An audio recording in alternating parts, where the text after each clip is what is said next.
Welcome to Revolution Against Evolution. I'm your host, Doug Sharp. Your co-host, Rich Gear, here as well. And Doug, I hope we're going to have some fun with us today and tonight. We're going to talk about, well, I don't know, what do you want to title the show? I'm just going to title it Operation because I was listening to one of the PBS radio stations the other day, and I think it might have been Lake Wobegon or something like that. But they had on this goofy song.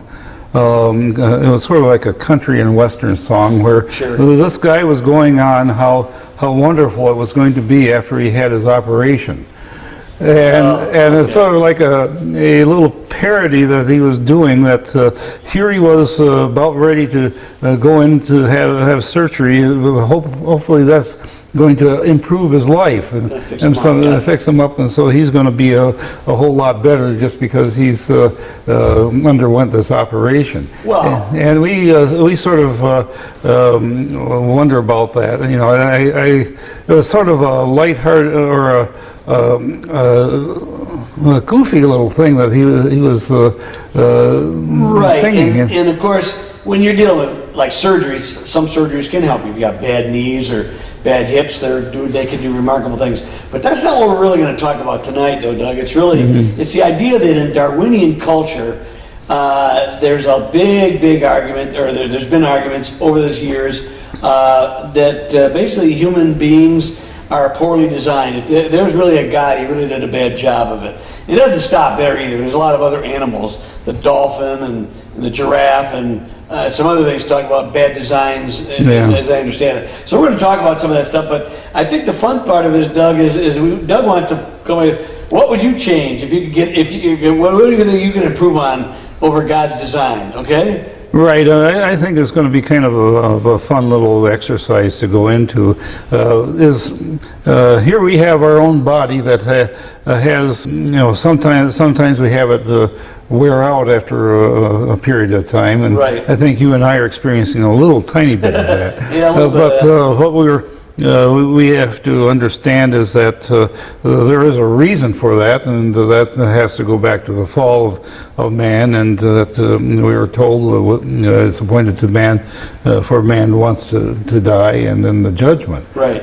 And so there's people out there that are hoping that there will be a scientific discovery that comes along that will change that scenario, and then I tell you, Doug, you know what? I think we look at the early part of Genesis where they lived 900 years. Look what kind of a mess they got into. The Lord had to destroy them with a flood. And I almost think like the lifespan is decreasing has really been a good thing for those whose hope is not fixed upon this life. That's right, yeah. If your hope is fixed on this life, I got to tell you, you're going to be sadly disappointed, because no matter how much you achieve, gain, whatever you have, it's going to end. But even if it didn't end, how pointless would it be to have a life living, Doug, with basically you're living immortal in this fallen world. Right. That would not be a good scenario. I think about the idea of the Lord Himself. I've asked this question over the time. Lord, how are we going to live forever and never get bored? And the Lord really he kind of answered me in a very succinct fashion. He says, "Because I am." Right. Yeah. I didn't really fully understand. And I really probably don't even now, but I've gotten a little bit, some glimmerings of what that kind of means. We've talked about it on this show before. It's the idea that God is permanent. We have two sides of our nature that we crave. We want stability and permanence, but we also want newness and change. We want new things happening. We like things like that, okay? So how do those work? But with God, they do. But here in this state, get back to what we're going to do, is like, what would you change, Doug, if you were God and you could change how the thing was created? The Darwinists think, okay, well, they know they're not God, they don't believe in God, but the point of, most of them, but the point of it is that they think that there's no God because the design is poor.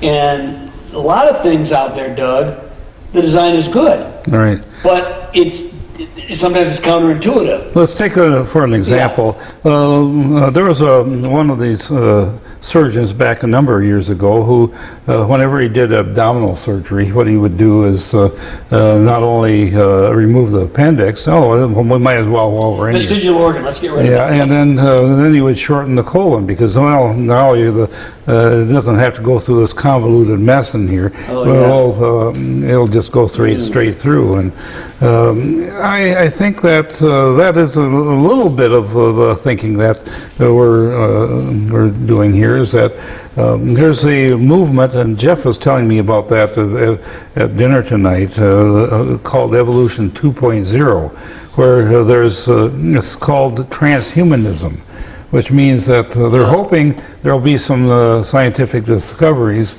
that will allow people to live a whole longer, and there'll be sort of expensive surgeries, but the only trouble is that it's going to create a class of superhumans that can afford it. And then you have these other guys who will, I guess there's like George Orwell, he had a little thing about that where the subclass was subjugated because they didn't get the surgeries, and so you'd turn them into drones that would do all the work. Well, they had some movies on that thing. There was, I can't remember what was the movie called, The Island, or something. I can't remember what it was, but they would actually, people were like clones. They'd harvest them for their organs. You know, they were growing up, and there are all kinds of horrible scenarios. But the thing about it is no matter what they do, until you figure out immortality, you're going to die eventually. Even if you expend your lifetime to 200 years, let's say, okay, that's a long time, but you're still going to die. And you got to think about that, Doug. Back in the times of Abraham, they lived 200 years, close to 200 years as it was.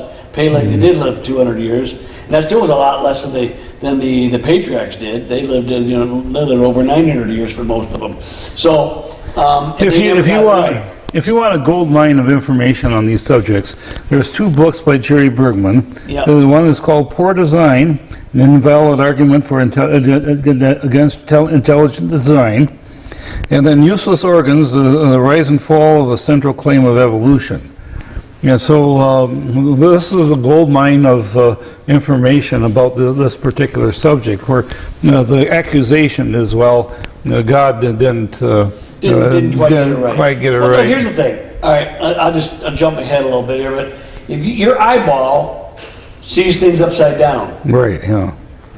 And why didn't God make it so we saw it right side up? You know, if God was so smart, why didn't He do it the right way and put our eyeballs right side up? So there are good answers to that, right? So let's undergo the surgery to make it right. Let's go undergo the surgery to make it right. You know, see how you. Are you going to be the first one out there to volunteer for this surgery?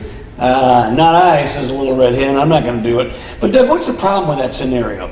Well, first of all, who's going to volunteer? Well, no, I understand that, but I mean, the idea is, why is the eye not wrong? Well, what the issue is that the brain does inversion itself. Does itself, right. And it's interesting in that I remember years ago there were some experiments who had some people who actually had some eyeglasses that would invert everything. Okay. So everyone saw everything upside down. Well, after wearing for these glasses for a time, the brain actually did the inversion again. Really? And so you take the glasses off now, then it's inverted again, and your brain got used to it again. So it's sort of an interpretation of the way that you see the world. And so, isn't there something the way the light refracts or something, or the blood back of the eye or something? I mean, the way. Okay, you're a little bit. You got a little bit different thing. What the problem is that I mean, it's the way the eye is built. The eye is built with the retina inverted from what the evolutionist expects it to be. Right. Okay. They say, well, it's the focus is on the back of the retina, but it has to go through all these cells in order to get to the actual sensory organs. And the reason for that is it's built in that way because the blood is flowing at that back part of the the organ, and so of the eye, and so it's there's sort of like an exchange of cells where they rapidly get used up. And so they have to be carried away with this blood flow behind the eye. Oh, I see. Okay, yeah. And so there's a reason for it, and it's a very good reason. And the cells that the light is going through are transparent, and so it doesn't make any difference anyway. Okay. And so it's a, and if you want to, if you think that inverting that retina is something that's going to actually improve your eyesight, my question is to what? You know, would it be that you would be able to view infrared or ultraviolet light, or what is your expectation here? And again, do you want to do the surgery to find out? Right. And then actually, most of the eyeball is with the rods and cones. There's only one specific area where you're actually pinpointing a certain spot where you're viewing it in focus. The rest of the area is peripheral. And so this is helping you to concentrate in a certain area so that you're able to read and look at something. When you're looking at something, you're focusing your attention right on one particular spot. Suppose that the rest of it was also in focus. Well, then what you would end up doing is your brain would become confused, and you wouldn't be able to actually concentrate on one spot. Okay. And so that's a reason for it, and that's a perfect design. We don't really have a reason for why we see things upside down, though, and the brain flips it right side up. Not that I know of, but I guess that's just the way it is, you know. And the thing of it is, if you can actually make lenses that'll do that, you know, and that's what the well, I know when I did a thing, we did a camera thing, Doug, and that's the cameras had the whole thing. They had to get mirrors to flip it right, get the image so it faces the right way, because camera obscura, everything comes, you know what camera obscura is, right? The legend is, or maybe the stories are that, you know, Arabs in their desert tents could see their camels upside down in the back of their tent, you know, because they had little pinholes in the tents, you know. And anyway, the idea of camera obscura, Vermeer, one of the artists, I think he used camera obscura, and they use these lenses, but they always were upside down, and they had to figure out how to, they had to draw them upside down, and so when we had cameras where they actually would be able to fix an image, they had to figure out ways to make the image be right side up. But our brain automatically does that. To me, that's an interesting design element there. Now we have a problem in that we can only see in one direction. We can't see in the back of us. Right. And so there's a certain part of our whole existence here that is, you know, can get blindsided, if you know what I mean. So what do you think about the idea of making eyes in the back of your head? Oh yeah, what about that? Well, would you like to volunteer for that first of all, and then what would that? How would you hook it up to your brain? I would think the same problem with that as you do not having your eyes not multi-focused. In other words, there's one thing of focus. If you see behind you as well as in front of you, how would your brain decipher that? You know what I'm saying? It seems like we're very confused. Look. Obviously, we're being very, very facetious here. None of us are going to go for the surgeries, but I'm saying, you think about it, it's like the design work. You know, Jerry, like I say, the work that he puts in there. There's a lot of organs that are supposedly useless, superfluous, leftovers, and so many of them. And we've talked about vestigial organs in the past. Actually have function, but what we're talking about right tonight is actually things that the Darwinists think that God got wrong. You know, or they think that it's bad design. Well, here's another example. The dolphin is designed quite well for its life in the water, but suppose you gave it wings so that it could fly. Well, the dolphins, you can see, is trying to fly, so maybe in the next successive generations, you're going to have those wings start to evolve. Of course, they have flying fish, you know, and that's what's happening with them, is that they're evolving into birds.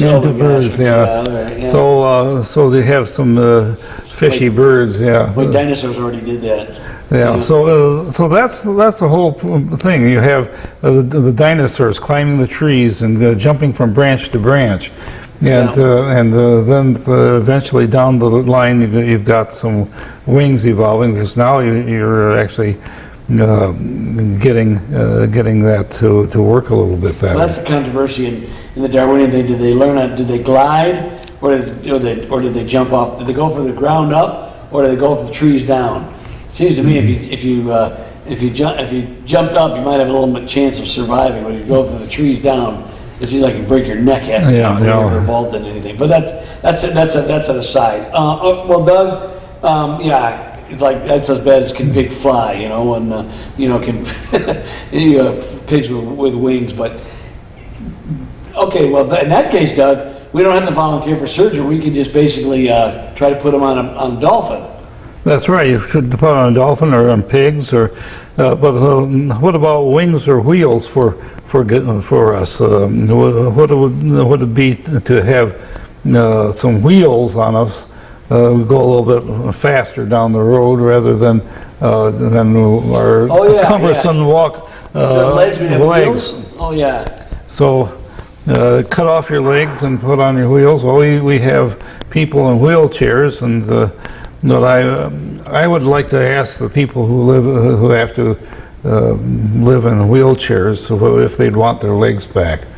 I think that our legs are perfectly designed for mobility, or and agility to get around, and so we've invented certain things that have helped us. We've so that we can go fast on the wheels and fly. We have cars and bicycles and airplanes, and so those things we have, and they've improved our lives quite a bit. But if we take a look at our bodies, those things on our body would be detrimental if we were actually trying to perform our own functions. And so that's just some of the different things we have to figure out. I read an article here in the Creation Journal, and it's an article again by Jerry Birdman, and it was kind of fun. It's about people think that like toenails are left over from an ape ancestor. This is the whole thing, that these are leftovers and they're useless. Yeah. And we don't do anything. But what they're finding out is toenails and fingernails have incredible uses. Not the least of which is scratching your arms or back when you want to do it. But they protect your nails, or protect your fingers. They allow you a feeling differences between the top and the bottom. You can tell some grasp things. People who lose their fingernails have a hard time picking up things. Yeah. And it's really an amazing thing. It's not useless at all. It seems. But the idea that the Darwinists are so, I would say, hell-bent on trying to find leftovers or useless organs or badly designed things to prove that God is incompetent. And that's always astounding me, Doug, because they don't really believe in God in the first place. But they're trying to put it and stick it in the creationist face, or the Christian's face, or the believer's face, to say, see, your God really is useless anyway. He's basically worthless. But every time we go into that, we start looking at stuff like the fingernail and the toenail. It's really interesting how that works. Even something as little and as minor league as that, there's a lot of uses for it. It's like Drusilla and Priscilla in the Cinderella story, cutting their toes off so they could get their feet in the glass slipper. Glass slipper, oh boy. Those stories were a little more gruesome in the real fairy tale. Yeah, they were. Yeah. In the Disney cartoon, that's for sure. But can you imagine cutting your toes off just because of these toenails that are useless organs that are left over from our evolutionary past? Well, that's what they're saying here. I just thought it was fascinating. It says. It took that both fingernails and toenails serve numerous important functions. Fingernails primarily serve as a cover for the top surface of our fingers that gives them some degree of protection. But Zayas lists one major function of fingernails. They greatly enhance the coordination of fine digital movements. That's what I talked about earlier. Darwin wrote that. That's another thing here. But examples of neat things you can do for everyday life tasks: scraping, grasping, cleaning, scratching our skin, and peeling fruit such as oranges. I said, boy, I never thought about that. you're right, you know? And if you take out my little bottle cap from my ancestry, you've got this little flap that you peel up with your fingernails so that you could take it out of the Well, it milk says bottle. that they even can function as tweezers to remove objects stuck to or embedded within the skin, including wood slivers. I think about that. I've done that with, you know, obviously without fingernails. Of course, you know, my problem is I tend to cut my fingernails too short, you know, but they can, yeah, I've actually been able to get slivers out with but you could never do it. If you didn't have fingernails, you couldn't do it. That's right. You have to, you know, well, you have to use a tweezer, but the fine motor movements, the toenails and fingernail covers actually held you. So I go, well, that's a surgery. People could probably go in. You think your fingernails are useless? Let's pull all your nails out. Oh yeah, right. Yeah, that's And also torture, the other thing you can use fingernails is scratching down the chalkboard, you know. Well, okay, But, that's a bad thing, you know. Yeah, there's the other thing I wanted to mention is that there are people who are interested in altering their body in certain ways.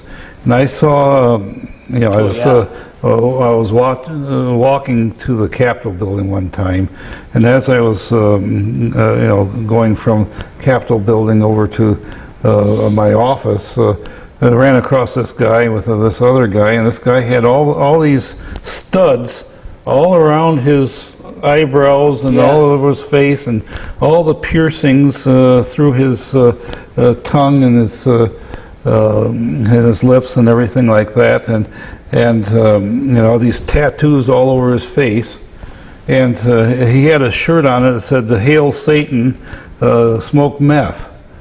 Oh, brother! And so He's totally messed up, right? Yeah, and you know, there's people who go through, and this is something that a lot of people are doing right now, is tattooing their bodies, maybe having a sex change, and then something that really grosses me out is tongue forking.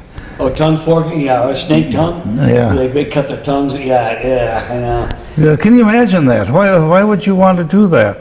What would be the reason that you want to do it? And if you stand before God and explain to Him why you went and did that, you know, it's you have a perfectly good body that God made you. Why would you go about doing that sort of thing? I mean, you know, as far as like tattoos, I'm not as against, let's say, well, some piercings to some things because it can be reversed. Right, tattoos, you can't reverse it, man. Once you put something on, well, you can sort of do it, you know, but not very well. Scarring and everything else, but it's not very reversible. And there's nothing in the New Testament that proscribes that. I understand that. Mm-hmm. It's like in the Old Testament there was, because it was a sign of what God you were serving, a lot of that stuff. Exactly. But I've noticed, Doug, this is something, and it's for you Christians out there. I know there's a lot of Christians getting tattoos and piercings and all that kind of stuff, and I go, the more pagan the society gets, the more of that I see. That's right, yeah. And I'm not saying it's directly a correlation. That's my opinion. Take it or leave it for what it is. But it seems to me the more pagan a society gets, the more they're trying to make themselves something other than what they are. You know, they're denying their humanity, and this is what happens. And it troubles me to some extent, because I mean, I don't think all tattoos are necessarily evil or every piercing is evil. But I'm saying, always think about what you're doing as far as that goes. But now the sex change operation, Doug, that's really denying your humanity. I mean, it's denying what God has made you to be. You're saying He made a mistake. Yeah. Just like these people who think that God made a mistake with the organ, with the way things are made. You know, that God didn't make a mistake. No, He made in His image, His very image, and you're trying to change that. You image. want to be exactly what God created you to be, and nothing else. Yeah, I mean, Why would you want to deviate from the purpose that God made you for? You can't be creative with the way that God made you. See, I understand. I mean, there's some people who will say, "Well, I was born ugly." And I said, "Well, okay, well." And I got too big of a nose, or a lot of plastic surgery, stuff like that. Mm-hmm. It's all about people trying to undo how God has made them in the first place. But And again, I'm not speaking condemnation in that regard to some of the things, but I'm saying, really think about, you were made in His very image, and God doesn't make any mistakes. Some people, there are things but because, Doug, we do live in a fallen world, things bad happen. There are bad things that happen. People are born without limbs, and people are born with facial deformities and bodily deformities, and I don't see anything wrong with fixing that kind of stuff. But the reality is, when you're trying to change something that God has made you, that troubles me, and I see a lot of that, especially this transgender or this transsexual thing, where they're trying to actually, they're basically changing. If you're trying to make you're born a male. Well, I'm a female, Now, I know even the American Medical Association has talked about people who usually have these symptoms usually have other pathologies. There's usually other things wrong with them, and we are afraid to say it's wrong. This kind of stuff is wrong. It's just not. It's not the way it should be. And we start with all that. We start with things like this, Doug, where the Darwinist comes out and says, "Well, God made mistakes. Okay, this is a mistake. I'm going to do this. I'm going to go on and correct it, and as though you can correct what God has made, okay? And not generally speaking, you're not going to do it. I don't know. No, I'm going to give you a couple of other examples, and these are fruits that I kind of find interesting. Pomegranates are in season now, and you can go to the store and buy them for pretty cheap. It's usually about November that they. Where do they grow? Do you know? Well, they grow in California. It originated in India and that area, but they now grow in California, and there's a season for them. And I find them one of the king of fruits because I just enjoy pomegranates. They got so many seeds in them, though. Well, that's what it is, though. You can eat the seeds, and I get them in my teeth, though. Yeah. Well, I've gotten to the point where I really enjoy the pomegranates, and but it's kind of a lot of work to get them out. If you look at the fruit, it's sort of like in a hexagon shape. Sort of, it's round, but it's got this sort of a hexagon shape, and open it up, and then has these areoles, which is the fruity seeds inside. Yeah. And then there's all this white stuff in the inside that you have to peel them out of, and so it's a lot of work to eat a pomegranate. But I don't love them that much. But I like the juice, and it's. But what would you do to improve it would be the question, and